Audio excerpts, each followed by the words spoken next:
Have you guys ever wondered what the best marker is for signing your comic books? Sharpie, paint pen, or something else? Which one actually looks the best?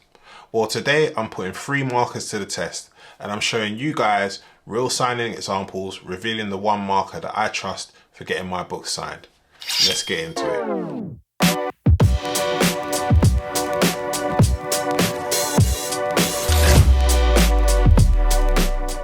Hey everyone, welcome back to the channel. I'm Mr. Archive, and today we're here looking at the best markers to use for comic book signatures. There are tons of options out there, but I've pulled my top 3 based on real use and personal experience.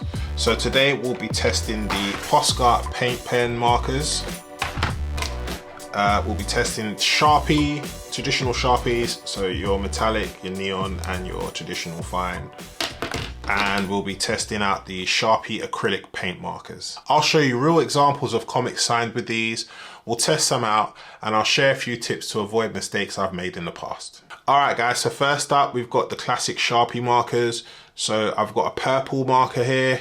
You can normally get these in different colors, reds, greens, blues, blacks. I also have a Sharpie neon, so this is a neon pink. You can normally get these in neon green and neon yellow as well. And then I have the metallic bronze here. So the metallic bronze, it normally comes in a pack of 3. So you normally get a gold and a silver with this bronze as well, all right? So a quick tip for you guys as well, before you hand a marker to an artist, always get it tested on paper first, all right? Not every creator will test your pen before committing to the comic book, and if your pen is dry or streaky, that mistake is on your comic book forever, all right? So always ask politely if they can test it before signing, or even do that yourself before you hand them the pen, all right? Now overall, Sharpies are reliable, especially metallics on darker covers. So here's an example of Spider-Man #1, the hip hop variant. This is the homage to Nas's Illmatic, one of my favorite hip hop covers of all time. And we have it signed by the cover artist Adi Granov, and we also have it signed by co-creator of Miles Morales, Sarah Pacelli, all right?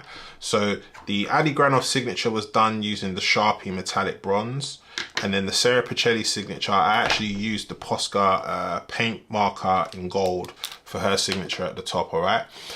Let's show you guys an example of something I did earlier. So I tested out the purple, which I showed earlier before on Avengers 223, so the classic Hawkeye Ant-Man cover.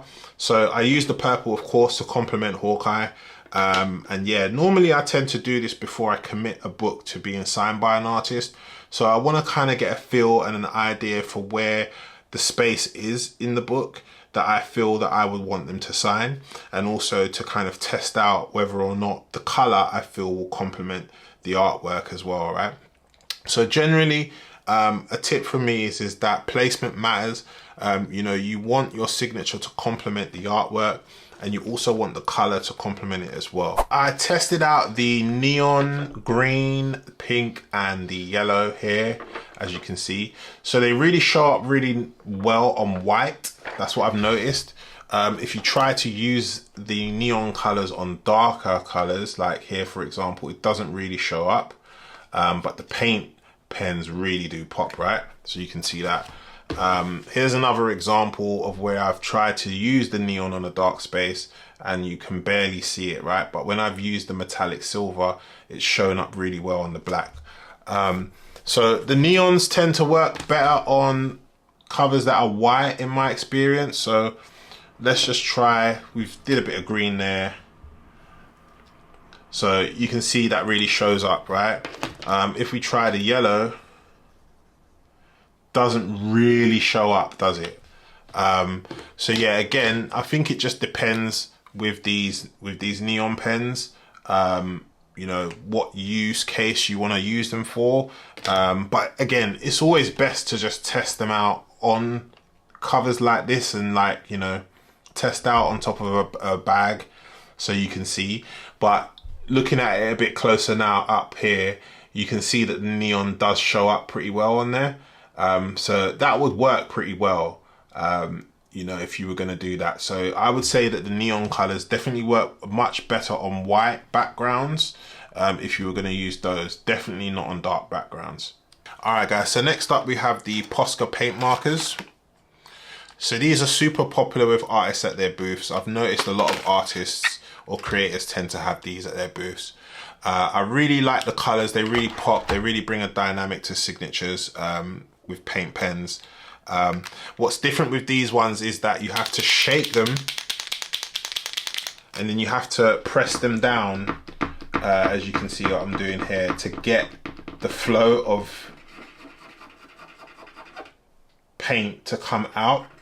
But once it does come out, it does look really, really good. Now, one thing that I noticed with these pens in particular, and whereby I had a little bit of a mistake with my book here, is that I had Sarah Pacelli sign my book, and I actually gave her this gold Posca paint pen to sign the books with. Now, obviously at the time when I had already given her the pen, I forgot to A, shake the pen, and B, ask her to test it. So then what had happened is the paint pen gave out really dry streaks, as you can see. Like, it's very dry in comparison to the purple here that you can see that I just put down, right?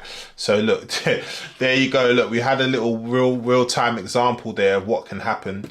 So, you know, you want to just kind of make sure that these things are tested before you commit them to your comic book. But as you can see, this one, it's already fairly faded, so I wouldn't even really use this pen again to sign on a comic book.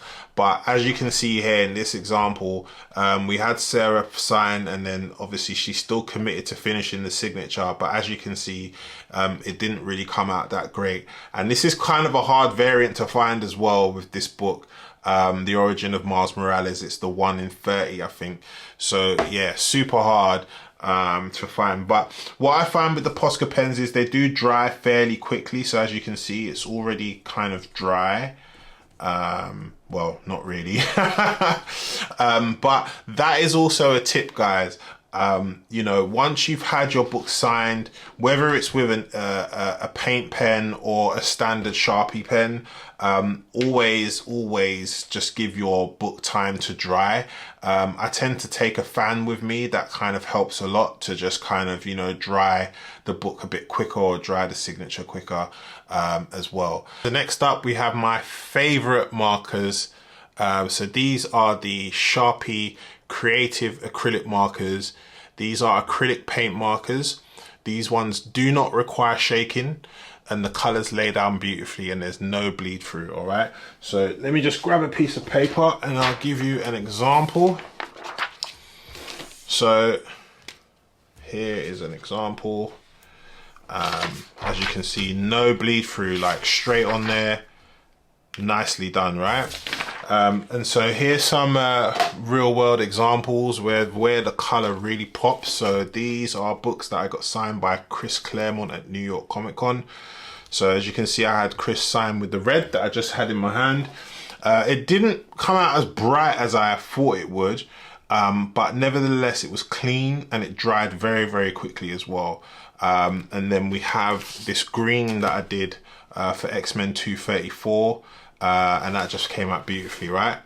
So again, just to kind of reiterate what I said earlier about placement, again, placement is super important, and just looking for space, and also dark spaces of where certain colors can complement artwork on covers. All right, once you have got the artist or creator to commit to signing, that your books have a bit of time to dry on the side, all right, before you put them back in their bag and board. Alright guys, so there you have it. 3 great marker options for getting your comic book signed. I've added links in the description if you want to pick any of these up, alright? Let me know in the comments what your go-to markers are for comic signatures, and if I missed any that deserve the special mention. And if you found this video helpful, make sure to like, comment and subscribe, and I will see you in the next video. Bye.